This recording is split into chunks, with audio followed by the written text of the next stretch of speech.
ำวัดเช้าครับ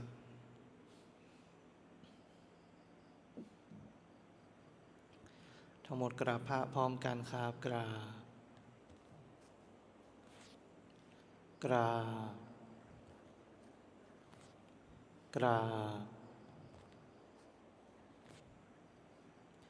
บบารมีธรรมพ่อแม่ครูบาอาจารย์ครับ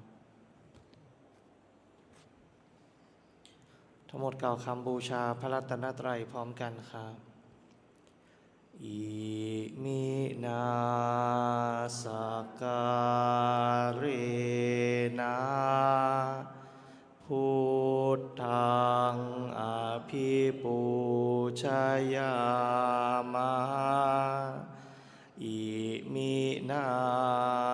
สการนะธัมมังอภิปูชยามะอิมินาสการนะสังฆังอภิปูชยามะอะระหังสัมมาสัมพุทโธภคะวาพุทธังภคะวันตังอภิวาเทมิสวากขาโตภคะวะตาธัมโมธัมมังนามัสสามิสุปฏิปันโนภะคะวะโตสาวกสังโฆสังฆังนะมามิหันธรรมยังพุทธัสสะภะคะวะโตปุพพาคณมะการังกโรมาเซนะโมตัสสะภะคะวะโตอะระหะโตสัมมาสัมพุทธัสสะนะโมตัสสะภะคะวะโตอะระหะโตสัมมาสัมพุทธัสสะนะโมตัสสะภะคะวะโตอะระหะโตสัมมาสัมพุทธัสสะพุทธังสรณังคัจฉามิธัมมังสรณังคัจฉามิสังฆังสรณังคัจฉามิทุติยัมปิพุทธังสรณังคัจฉามิทุติยัมปิธัมมังสรณังคัจฉามิทุติยัมปิสังฆังสรณังคัจฉามิตาติยัมปิพุทธังสรณังคัจฉามิตาติยัมปิธัมมังสรณังคัจฉามิตาติยัมปิสังฆังสรณังคัจฉามิเปิดหนังสือหน้า34ครับหันธรรมยังอริยทังขิกะมัคคะปะทังพนามาเสหนทางนี้แลเป็นหนทางอันประเสริฐซึ่งประกอบด้วยองค์8ประการได้แก่สิ่งเหล่านี้คือความเห็นชอบความดำริชอบการพูดจาชอบการทำการงานชอบการเลี้ยงชีวิตชอบความภาคเพียรชอบความระลึกชอบความตั้งใจมั่นชอบดูก่อนภิกษุทั้งหลาย ความเห็นชอบเป็นอย่างไรเล่าดูก่อนภิกษุทางหลายความรู้อันใดเป็นความรู้ในทุกข์เป็นความรู้ในเหตุให้เกิดทุกข์เป็นความรู้ในความดับแห่งทุกข์เป็นความรู้ในทางดำเนินถึงความดับแห่งทุกข์ดูก่อนภิกษุทางหลายอันนี้เรากล่าวว่าความเห็นชอบดูก่อนภิกษุทางหลายความดำริชอบเป็นอย่างไรเล่าความดำริในการออกจากกาม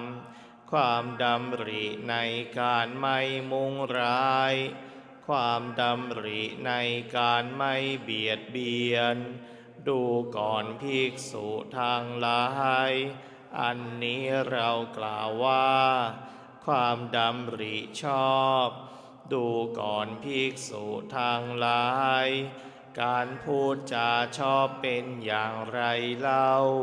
เจตนาเป็นเครื่องเว้นจากการพูดไม่จริง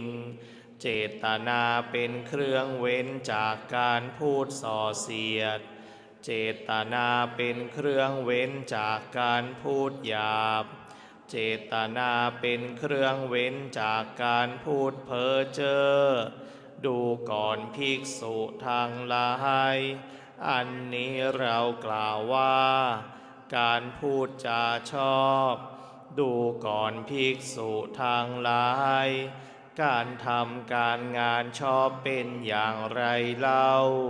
เจตนาเป็นเครื่องเว้นจากการฆ่า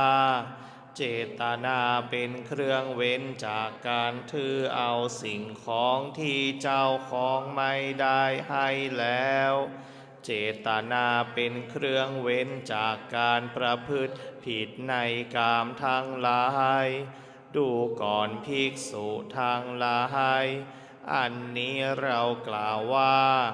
การทำการงานชอบดูก่อนภิกษุทางหลายการเลี้ยงชีวิตชอบเป็นอย่างไรเล่าดูก่อนภิกษุทางหลายอริยสาวกในธรรมวินัยนี้ละการเลี้ยงชีวิตที่ผิดเสียย่อมสำเร็จความเป็นอยู่ด้วยการเลี้ยงชีวิตที่ชอบดูก่อนภิกษุทางหลายอันนี้เรากล่าวว่าการเลี้ยงชีวิตชอบดูก่อนภิกษุทางหลายความภาคเพียรชอบเป็นอย่างไรเล่าดูก่อนภิกษุทางหลายภิกษุในธรรมวินัยนี้ย่อมทำความพอใจให้เกิดขึ้นย่อมพยายามปรารภความเพียรประคองตั้งจิตไว้เพื่อจะยังอกุศลธรรมอันเป็นบาปที่ยังไม่เกิดไม่ให้เกิดขึ้นย่อมทำความพอใจให้เกิดขึ้นย่อมพยายามปรารภความเพียรประคองตั้งจิตไว้เพื่อจะละอกุศลธรรมอันเป็นบาปที่เกิดขึ้นแล้วย่อมทำความพอใจให้เกิดขึ้นย่อมพยายามปรารภความเพียรประคองตั้งจิตไว้เพื่อจะยังกุศลธรรมที่ยังไม่เกิดให้เกิดขึ้นย่อมทำความพอใจให้เกิดขึ้นย่อมพยายามปรารภความเพียรประคองตั้งจิตไว้เพื่อความตั้งอยู่ความไม่เลอะเลือนความงอกงามยิ่งขึ้นความไพบูรณ์ความเจริญความเต็มรอบแห่งกุศลธรรมที่เกิดขึ้นแล้วดูก่อนภิกษุทางหลายอันนี้เรากล่าวว่าค ความเพียรชอบดูก่อนภิกษุทั้งหลายความระลึกชอบเป็นอย่างไรเล่าดูก่อนภิกษุในธรรมวินัยนี้ย่อมเป็นผู้พิจารณาเห็นกายในกายอยู่เป็นประจำมีความเพียรเครื่องเผากิเลสมีสัมปชัญญะมีสติถอนความพอใจและความไม่พอใจในโลกออกเสียได้ย่อมเป็นผู้พิจารณาเห็นเวทนาในเวทนาทั้งหลายอยู่เป็นประจำมีความเพียรเครื่องเผากิเลสมีสัมปชัญญะมีสติถอนความพอใจและความไม่พอใจในโลกออกเสียได้ย่อมเป็นผู้พิจารณาเห็นจิตในจิตอยู่เป็นประจำมีความเพียรเครื่องเผากิเลสมีสัมปชัญญะมีสติถอนความพอใจและความไม่พอใจในโลกออกเสียได้ย่อมเป็นผู้พิจารณาเห็นธรรมในธรรมทั้งหลายอยู่เป็นประจำมีความเพียรเครื่องเผากิเลสมีสัมปชัญญะมีสติถอนความพอใจและความไม่พอใจในโลกออกเสียได้ดูก่อนภิกษุทั้งหลายอันนี้เรากล่าวว่าความระลึกชอบดูก่อนภิกษุทั้งหลายความตั้งใจมั่นชอบเป็นอย่างไรเล่าดูก่อนภิกษุทั้งหลายภิกษุในธรรมวินัยนี้สงัดแล้วจากกามทั้งหลายสงัดแล้วจากธรรมที่เป็นอกุศลทั้งหลายเข้าถึงปฐมฌานประกอบด้วยวิตกวิจารมีปีติและสุขอันเกิดจากวิเวกแล้วแลอยู่เพราะความที่วิตกวิจารทั้งสองระงับลงเข้าถึงทุติยฌานเป็นเครื่องผ่องใสแห่งใจในภายในให้สมาธิเป็นธรรมอันเอกผุดมีขึ้นไม่มีวิตกไม่มีวิจารมีแต่ปีติและสุขอันเกิดจากสมาธิแล้วแลอยู่หนึ่งเพราะความจางคลายไปแห่งปีติย่อมเป็นผู้อยู่อุเบกขามีสติและสัมปชัญญะและย่อมเสวยความสุขด้วยนามกายชนิดที่พระอริยเจ้าทั้งหลายย่อมกล่าวสรรเสริญผู้นั้นว่าเป็นผู้อยู่อุเบกขามีสติอยู่เป็นปกติสุขดังนี้เข้าถึงตติยฌานแล้วแลอยู่